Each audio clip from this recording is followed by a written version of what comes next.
In the half-light of dawn along the unfenced Zimbabwe-Botswana border, villagers from Maitungo moved in small groups, scanning the scrubland for hoof prints. They were not looking to herd their cattle, they were trying to recover them. There's always a name cropping up by called Godo. We think he's the kingpin. Godo and the Bompumelo and the like. On the other side of the border, Zimbabwe, villagers are equally frustrated. We have planned to trust a pentuki. Omuya die, Minavina Poisa Siasan. Akuna coming a hambi soup. Tetuka government, Kuiva Poisa Futi Abakasitana Tetu. Incomo Sambe soup. Kuyagune Sanda Symphony Packet Kona. Keko rustling has surged along the Zimbabwe-Botswana border, inflicting profound economic and social harm on affected communities. In 2023, Zimbabwe reported over 11,000 stock theft cases, while Botswana nearly 10,000. To respond to the growing crisis in the border regions, both governments signed a memorandum of understanding last year, promising joint patrols, shared intelligence and tighter laws. Now an investigation, backed by the Southern Africa Accountability Journalism Project, has found police a part of the problem, not just ignoring theft, but working in collusion with rustlers to keep the trade alive.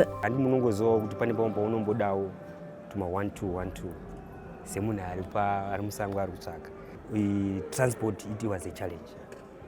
Transport. So they know can I watch you also clear. You bring no one's a transport. You to officer when then I not clear. And it was on. So you are forced to sometimes not to jump as you save a time in cost. They know, especially they go to one machangu tanga kuya basatwanya tozio. And mona ni maprisa na transfer. So you running way to paka uya mnyoani wanu itasi kutiva wiri naye wanu experience darika mapolisi mkataza wakawanda mapolisi mazhinji mari kuneta. Another inmate, Jonathan Mahlang, was arrested and tried for the theft of 14 donkeys in Lupane region, north of Bulawayo, after he was duped and corrupted by a police officer. Okwambe kuyikuthengisa kuphela njalo lawo madongo ukuthi asuka ngangakwazi ngase ngimbuza ukuthi manje ibizo lami lapha mina lidingani encwadini yakho wasesithi hayi ibizo lakho lapha Mahlangu lihambelana lesithupha ngoba ngonjani ohamba lezifuyo lezo njengomuntu omthetho ngakubona kungasocala kwabhala ibizo lami ukuthi yimi engihamba lamadonki la kodwa yena wasayina ngaphansi kuphela ukuthi ngiyo osayinela lelo clearance form. At the heart of the problem lies Zimbabwe's livestock clearance system, a paper-based process meant to prevent cattle theft and control the spread of disease. Yes, we do have instances where people, usurp the authority services and they go straight to police and then get a police clearance and then they eventually come to us, for police, for veterinary clearance. Yes, we have such instances.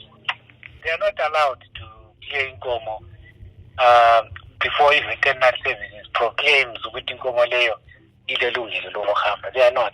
The clearance forms at times they are either faulty or they are fake.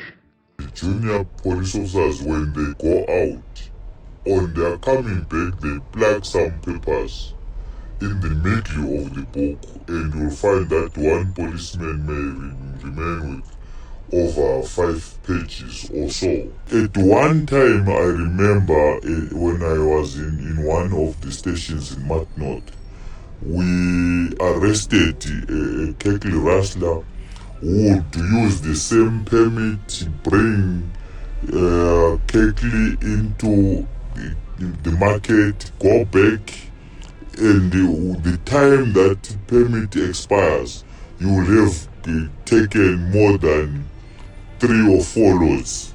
The Zimbabwe Republic Police acknowledges the presence of rogue elements within their ranks. Who are also working in counts with some of these stock safety criminals or syndicates. Okay. And the law will always take its course.